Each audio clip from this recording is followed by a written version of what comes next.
Hi guys. Thought I'd do a quick video on the best or my most favourite films of the year of 2012. Um, kind of wanted to do this just because I'm very much a film person, as well as wrestling videos, boxing videos, Arsenal videos, football videos that you'll get on here. You will get some film reviews and stuff like that from time to time from me. So let's just get right into it. My number, excuse me, my number 5th favourite film of this year, number 5, would be The Sweeny. I thought Sweeny was very well done, very gritty. Um, it was a very enjoyable film. I don't know if it's because I quite like Ray Winston and I like Brad Pitt. I don't know. It was a good film. It was better than I thought it would be. Um, I don't know if that makes me rate it higher automatically. But yeah, it was a good film, and I would put that as my number 5 favorite film of this year. Action scenes were very well done. Everything was very well shot. Considering the budget they had, it was an enjoyable film, so I put that as number 5. My 4th favourite film of this year was The Amazing Spiderman. Um, you'll probably get a common theme from me throughout this video, and that is a lot of my favourite or best films that I think happened this year are films that surprised me. And this was another one. I was a big fan of the Spider-Man they did in 2005, I think it was. Correct me if I'm wrong. I was a big fan of them. First two, excuse me, I was a big fan of the first two. The third one, we will ignore that one, but the first two I was a big fan of. They're actually over there.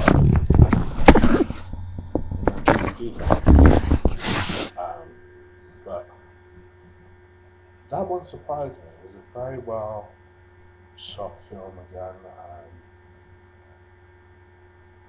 Two very strong actors and actresses in Emma Stone and Andrew Garfield.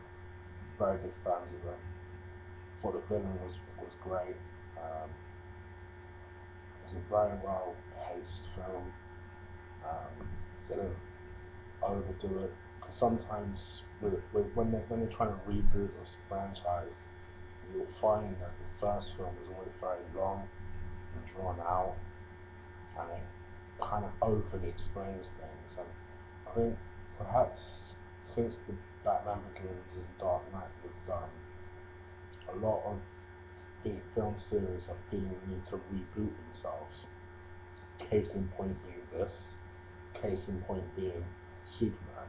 This was something I didn't necessarily feel needed to be rebooted, but I'm glad they did it. I like Andrew Garfield a lot. I think he does very well in the Spider-Man series, and yeah, I have no problem really with the way it was done, what was done, how it was done. So yeah, I was very happy with it, and I put that as number 4 in my favourite films of this year. Number 3, controversially, was Batman Dark Knight Rises. I knew it was always going to be part of my favourite films list. I say controversially because I expected it to be number 1. Whilst I didn't think it was going to be anywhere near as good as Dark Knight, um, I still stand by this. I don't care how much people gets me on here. I still think it was a better story than Dark Knight. I think Tom Hardy was amazing in the role. I don't give a damn how many haters that gives me. He was amazing in the role. And I think it was a better paced story than Dark Knight. But let's be honest, Dark Knight was such a brilliant film because of one performance. the performance for me overshadowed the fact that I don't think the story was as good as Batman Begins, and I've always said that. His performance was so beyond one of the greatest villain performances. In fact, one of the best film performances I've ever seen, and I was ever privileged enough to see. And I think that sometimes overshadowed the fact that I don't think the story. Don't get me wrong, the film was brilliant. I even think the story was good. I just don't think it was as good as Batman Begins. I actually think Dark Knight Rises goes back to that kind of Batman Begins feel. I think it was a much better based story, very clear, concise. It wasn't too drawn out. Um, I thought Anne Hathaway was brilliant, and that was one of even I will hold my hands up and say I was worried when they cast her originally. But damn it, it actually made me fancy her when I was watching that film. I thought it was a really good film. Um, but it wasn't in my top two because whilst I liked the film and I really enjoyed the film, I don't necessarily think it was as good as my final two, which I've had, which even as I'm doing this video, I'm still having trouble placing where I would have one and two, which one I would say one and two. They're really joint one. But number two on my list is gonna have to be Avengers. Um, I thought Avengers, for me, the director did an amazing job.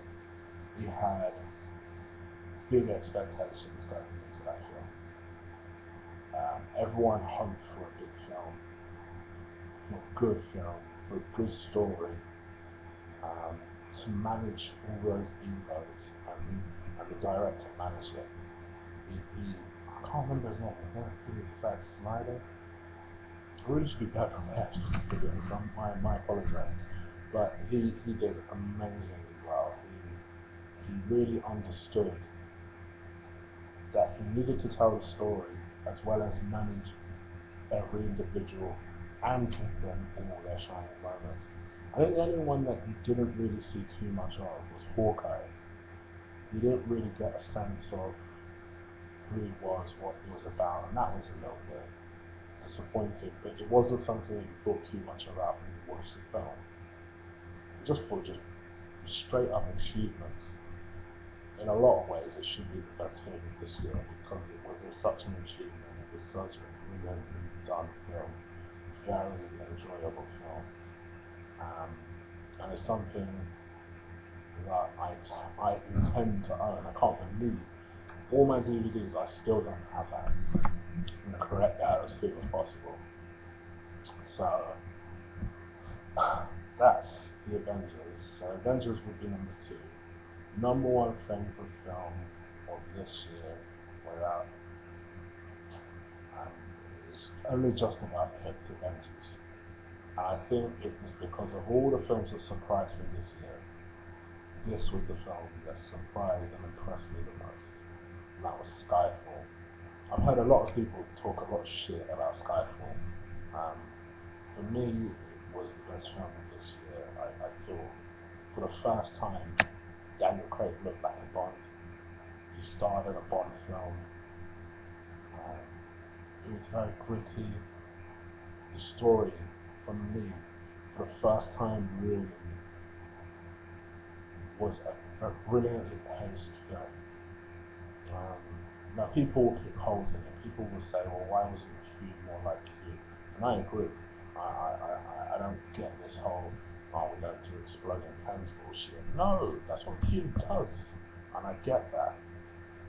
But for me, I just felt like it was a film. It was for the first time I watched Daniel Craig and I thought, shit, I could watch this film again.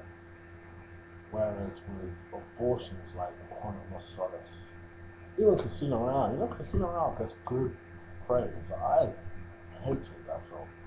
I really did. I really disliked that film. So I ain't trying to watch James Bond for a flipping love story, and that's what it gave me. I didn't like that. Um, so for me, I would say that Skyfall, just for its achievement, and I'm not even getting started on the villain of Skyfall. I thought he's probably one of the best villains I've ever seen in a James Bond film. He was so good. It wasn't an overly complicated story. He was a pissed off rogue agent and did what a pissed off rogue agent would do. And fair enough, you know, like one of the things that I hated about Quantum of Solace was that you had a villain who got killed in the end, and you still don't know who killed him, why they killed him, who he worked for. Like, it just left you with something. It was just a waste of time. This film was brilliant. For me, it was a 9 out of 10 film. And I rarely give a film a 9 out of 10. It's a very, very good film. And for me, just a little bit over Avengers. It was my favourite film of 2012. I didn't really plan to do this, but I just decided while doing this video that I would add little notable disappointments in 2012. For me, one of the biggest disappointments in 2012 was Born Legacy. You know, I don't know why the fuck they tried to make this film.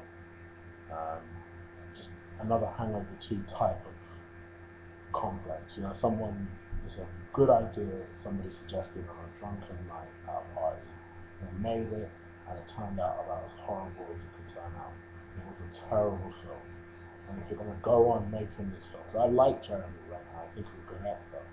If you're going to go on making these films, make it a hell of a lot better than it was. Because that was awful. A second disappointing film is Taken 2. Another Hangover type of complex here where it's like, I don't understand. Hangover complex, for people who don't know, is I thought Hangover was a fantastic film, another 9 out of 10 film. Brilliant film, top to bottom. Why the fuck would you make number 2 of that film? And then they made a number 2 that was exactly the same as number 1, except in another country. It's just an unnecessary film, and Taken 2 is exactly the same in the sense that Taken 1 was a fantastic film from top to bottom, and then they decided to make Taken 2. It wasn't that good. It wasn't that terrible, but it wasn't that good. So that's what I mean when I say the Hangover complex. So memorable films like that, Celebrations, Twilight is finally over. Yeah. I hate that film. My other half loves that film. Dragged me into every single one. So, 2012 at least marks the end of that crap. My hopes for 2013 is that Die Hard 5 is somewhat of a good film, because Die Hard 4 wasn't. They delayed G.I. Joe. I'm hoping it was a good thing that they did, that they delayed G.I. Joe for a good reason. So yeah, those would be my 2 hopes from 2012. That's Superman. I haven't liked Superman since Christopher Reeve. So it's going to be a problem. It's going to be difficult to impress people. Because the 2006 one, I fell asleep watching it in the cinema. It was a terrible, terrible film. So I'm hoping that Nolan is on board. He tends to know what he's doing. He's not directing it, but he's at least in the producing team, so he's got to have some sort of say, and hopefully he knows what he's doing. So I'm hoping to see some good things. I have a feeling 2014 will be a great movie year. 2013 I'm not sure about, but we'll see. Anyway, like, subscribe, comment on this video, and I'll catch you later. Peace.